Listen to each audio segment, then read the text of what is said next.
नमस्कार दोस्तों, welcome to शिक्षा यंत्र। शिक्षा यंत्र में एक बार फिर से स्वागत है। चलिए आइए बच्चों, पढ़ते हैं अपना next topic, chemical reactions and equation. आज हम पढ़ेंगे केमिकल रिएक्शंस एंड इक्वेशन में टाइप्स ऑफ केमिकल रिएक्शंस के रिएक्शंस के टाइप कितने होते हैं। हमने ये तो पढ़ लिया था कि रासायनिक समीकरणें क्या होती है, रासायनिक अभिक्रियाएं क्या होती है। आज हम पढ़ेंगे ये कितने प्रकार की होती है, केमिकल रिएक्शंस कितने टाइप की एग्जिस्ट करती है, इन सब चीज़ों के बारे में। चलिए देखते हैं। हमारे पास में स्क्रीन पर कुछ एग्जांपल्स हैं। सबसे पहले मैं बता दूं कि स्क्रीन पर कुछ स्टेटमेंट्स हैं। इन स्टेटमेंट्स को हम ऑब्जर्व करते हैं और अपना परसेप्शन डिसाइड करते हैं। तो आप इन ऑब्जर्व, यहां पर आप देख रहे हैं, we have learn that during a chemical reaction atoms of one element do not change into those of another element. हमें यह पता है कि एटम्स चेंज नहीं होते। हमने बैलेंसिंग किया था, H इधर था तो इधर भी था, O इधर था तो इधर भी था, Ca इधर था तो इधर भी था, SO4 इधर था तो इधर भी था। मींस एटम्स चेंज नहीं होते हैं। दूसरा, not do atoms disappear from the mixture और अपीयर्स फ्रॉम एल्सवेयर। और ना ही वो डिसअपियर होते हैं, ना ही वो गायब होते हैं, बदलते भी नहीं है। एटम्स उतने के उतने ही रहते हैं, कम ज्यादा भी नहीं होते हैं। आगे, actually a chemical reaction involves the breaking and making of bonds between atoms to produce new substance। ये बात नोट करिए नीचे वाली। एक्चुअली होता क्या है रिएक्शन में, एटम्स के बीच में जो बॉन्ड होते हैं वो टूटते हैं या उनसे एटम्स आपस में जुड़ते हैं, जिसकी वजह से केमिकल्स नए बनते हैं। पुराने वाले कुछ और होते हैं। मेरी डेफिनेशन आपके लिए यही थी, आपके पास यही थी कि पहले क्या होगा कि जो नेचर होगा केमिकल का वो चेंज होकर दूसरा नेचर बन जाएगा। अब नेचर चेंज हुआ तो कैसे हुआ, यहां एटम्स थे, एटम्स के बीच में बॉन्ड टूटा और फिर वो नए तरीके से नए बॉन्ड्स बन गए और नया केमिकल बन गया। इसको और ढंग से समझते हैं। आइए देखेंगे। एग्जाम्पल के लिए हमारे पास में इस टाइम है यहां बर्निंग ऑफ कोल। कोयला जल रहा है जिसमें कोल था, C और O2 दोनों मिल गए थे। फिर से आप एक बार देख लीजिए, ये C का एक एटम हो गया, ऑक्सीजन के दो एटम्स हो गए। अब होगा क्या, आप देखेंगे ये सारे ऐड हो जाएंगे। ऐड होने के बाद में CO2 बना, यानी पहले कार्बन अलग था, ऑक्सीजन अलग थे, अब इकट्ठा हो गया। इस रिएक्शन को अगर हम रिप्रेजेंट करेंगे, लिखेंगे तो किस तरह से लिखेंगे, कार्बन प्लस ऑक्सीजन, बर्निंग को ऑक्सीजन बोल देते हैं, वो ऑक्सीजन का ऐड होना बोल देते हैं। आगे देखेंगे तो हमें क्या मिलेगा, gives CO2। Carbon at solid state, O2 oxygen at gases state, और मिलने के बाद में बनेगा CO2, वो भी कौन से स्टेट में, गैसेस स्टेट में। तो ये क्या हुआ, एक केमिकल रिएक्शन को रिप्रेजेंट करना। और यहां पर आपको टाइप्स मैं समझा रहा हूं बेटा। टाइप समझाते हुए एक और एग्जांपल ले लेते हैं, फॉर्मेशन ऑफ वाटर। वाटर कैसे बनता है आप यहां पर भी देखेंगे। तो हाइड्रोजन और ऑक्सीजन अलग अलग स्टेट में एटम्स हैं। अब उसके बाद में क्या होगा, ये भी मिल जाएंगे और क्या बनेगा, H2O बनेगा। आप देख रहे हैं फिर से कि यहां पर रिएक्टेंट कितने हैं, और अब यहां प्रोडक्ट क्या बनेगा, सिंगल प्रोडक्ट बन जाएगा। आगे देखेंगे, और जब one atom of oxygen combined with two atoms of hydrogen to form a water molecule, और एक ये सिंगल मॉलिक्यूल वाटर का बना रहा है। आगे देखते हैं रिएक्शन को। रिएक्शन में आप देखेंगे 2H2 plus O2 gives 2H2O।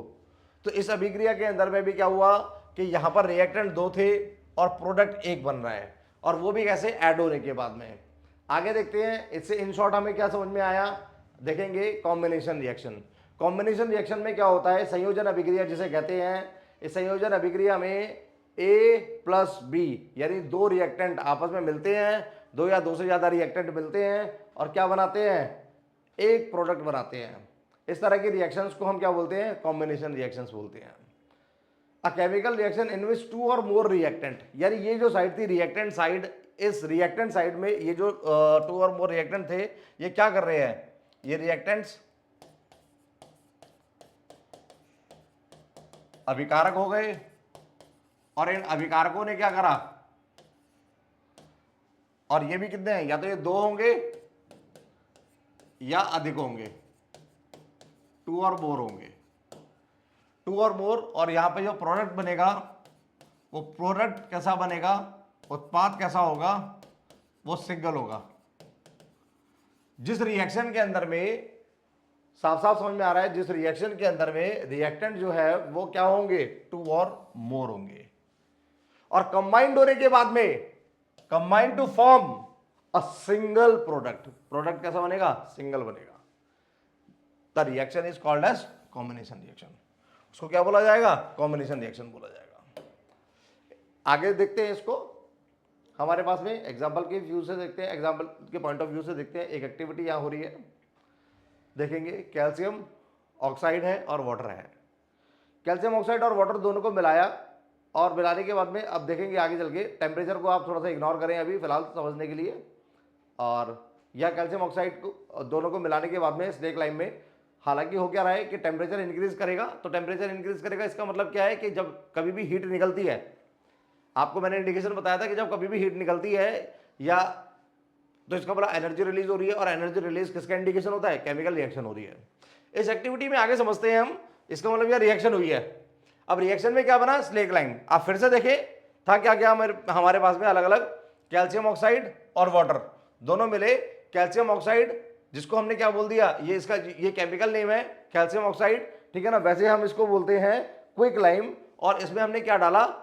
Water H2O, और दोनों को मिलाने के बाद में हमारे पास क्या बन जाएगा? रिजल्टेंट जैसे दोनों को मिलाएंगे तो यहां लाइम बन जाएगा। कौन सा वाला? स्लेक्ड लाइम, बुझा हुआ चूना। इसको फिर से लिखेंगे हम लोग, क्विक लाइम, ये रहा CaO कैल्शियम ऑक्साइड जिसको बोला गया था। कैल्शियम ऑक्साइड में हमने क्या मिलाया? वाटर मिलाया, H2O मिलाया, और H2O को मिलाने के बाद में अब यहां क्या बन जाएगा हमारे पास में? Slack lime. स्लेक लाइम यानी इसको हिंदी में बोलते हैं बिना बुझा चूना।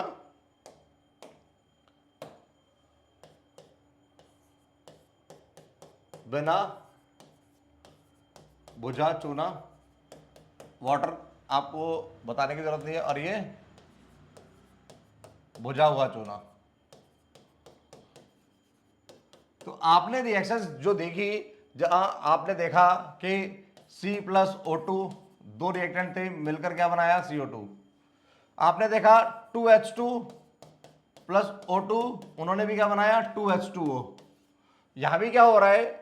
CaO मिला H2O से, और आपका बना CaOH ट्वाइस। जब इस तरह की रिएक्शंस होती है जहां पे रिएक्टेंट जो है, ये वाली जो साइड है, ये 2 और मोर हो, 2 या 2 से ज्यादा हो, और प्रोडक्ट जो हो वो कैसा हो? सिंगल हो, तो इस तरह के रिएक्शंस को हम क्या बोल दिया करते हैं? कॉम्बिनेशन रिएक्शन बोल दिया करते हैं। क्या बोल दिया करते हैं बेटा? कॉम्बिनेशन रिएक्शन बोल दिया करते हैं। चलिए आइए आगे देखते हैं, और अच्छे से देखते हैं, और चीजों को समझते हैं। यहां पर A solution of slake lime produced is used for whitewashing the walls। अभी जो इसने बताया कि क्विक लाइम को जो बिना बुझा चूना था उसमें पानी डाला, पानी डालने के बाद में फिर क्या हुआ कि वो CaOH ट्वाइस बन गया। मैं फिर से लिख देता हूं रिएक्शन को। ये जो रिएक्शन है जिसके बारे में ये बता रहे हैं हमें यहां पर कि CaO था, उसको हमने मिलाया था H2O में, और हमें मिला था CaOH ट्वाइस। इसको हमने बोला था स्लेक्ड लाइम, यानी बुझा हुआ चूना। ये जो होता है ये वॉल्स को व्हाइट वॉश करने के काम आता है। आपका जो डिस्टेंपर होता है उसके अंदर में मुख्य कंटेमिनेशन इसी का होता है, इसी से बनता है। आगे चल के ये जितना ज्यादा, इसके साथ में एक रिएक्शन और होती है उसको भी हम मेंशन करेंगे, और आपके एनसीईआरटी में भी मेंशन है। इस रिएक्शन के बाद में एक येलो बॉक्स होगा, येलो बॉक्स में जहां लिखा हुआ डू यू नो, और वहां पर आप देखेंगे ये स्लेक लाइम जितना पुराना होता है उतना चमक छोड़ता है। क्यों? क्योंकि होता क्या है कि CaOH ट्वाइस, आपको एक रिएक्शन और पढ़ाएगा, ये एडिशनल रिएक्शन है। CaOH ट्वाइस में वो क्या मिलाएगा? CO2 carbon dioxide.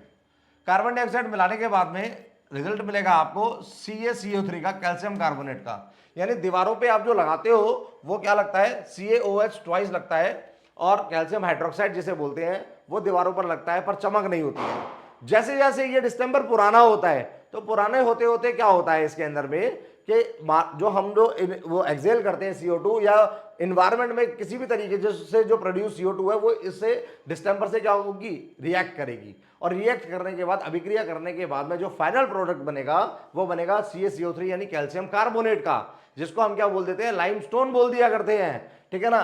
अगर मैं लोकल भाषा में इसको बोलूं तो संगमरमर, मार्बल जिसको आप बोलते हैं, वो जो उसका जो केमिकल फॉर्मूला होता है वो CaCO3 ही होता है। तो एक तरीके से आपने इनडायरेक्ट फॉर्म से मैंने आपको बताया कि आपने अपनी वॉल्स पर कौन सी लेयर चढ़ा दी है, मार्बल की लेयर चढ़ा दी है। कैसे चढ़ाई है आपने, आपने क्या किया था, आपने CaOH ट्वाइस डिस्टेंपर किया था और एनवायरमेंट का CO2 ने उस डिस्टेंपर से रिएक्शन करने के बाद में CaCO3 का लेयर को बना दिया था। इसीलिए वो जितना पुराना होता जाता है उतनी पपड़ी उसके ऊपर में शाइनी वाली पपड़ी आती जाती है। ये कैल्शियम कार्बोनेट फिर आगे चल के फर्दरली एक्सट्रैक्ट हो जाता है, ठीक है ना। ये डू यू नो में आपने इसको चीजों को समझा। अब मैं अपनी स्लाइड के थ्रू आउट स्लाइड की इंफॉर्मेशन आप सभी तक पहुंचा देता हूं। देखिए,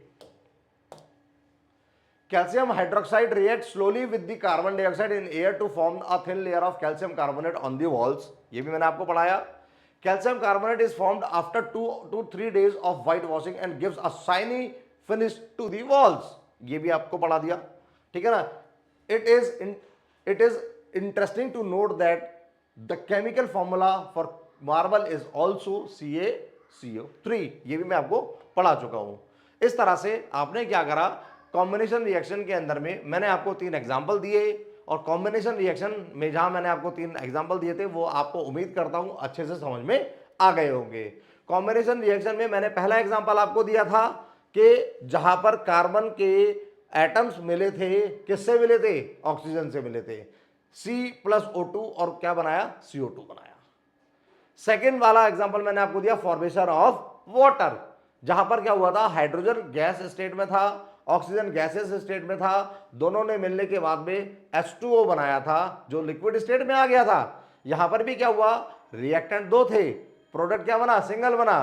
फिर मैंने आपको तीसरा एग्जांपल दिया जिसके अंदर में यहां कैल्शियम ऑक्साइड था CaO प्लस H2O, हमने उसमें वाटर मिलाया था एक्टिविटी में और हमें क्या मिला था, gives CaOH twice, calcium hydroxide CaOH twice, ठीक है ना।